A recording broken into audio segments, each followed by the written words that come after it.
اگر آپ نے سینٹ کی ٹکٹ دینی ہی ہے تو کیا میاں عباد فروخ، عالیہ حمزہ، امجد نیازی، مراد سعید، ان کو آپ بھول جائیں گے؟ ان کی قربانیاں آپ بھول جائیں گے؟ کیا یہ حقدار نہیں ہے؟ کیا ان کو سینٹ میں بیچ کے خان صاحب کی اور کسی کو فریدی صاحب سے بہتر یہ نمائندگی کر سکتے ہیں ہمارے یہ لیڈران؟ کیونکہ بہت ساری قربانیاں عالیہ حمزہ کی ہیں. آپ نے عالیہ حمزہ نے بہت لمبی جیل بھی کاٹی ہے.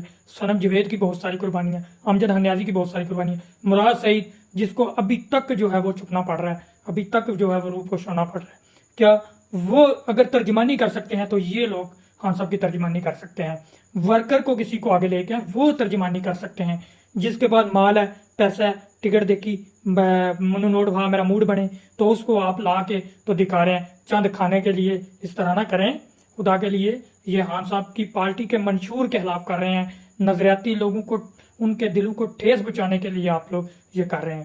آپ لوگوں کو اللہ نے عزت دی ہے، خان صاحب کے نام پہ آپ نے اتنا ووٹ لیا، ووٹ لے کے آپ یہاں تک آئے ہیں، تو لہٰذا آپ لوگ ان لوگوں کو سینٹ میں بھیجیں جو خان صاحب کی نمائندگی کر سکیں، جو خان صاحب کی بات کر سکیں، جو خان صاحب کی آزادی کے لیے بات کر سکیں، جو اس ملک کی حقیقی آزادی کے لیے بات کر سکیں، جو عام ورکرز کی بات کر سکیں، جو عام ورکرز کی آواز بن سکیں.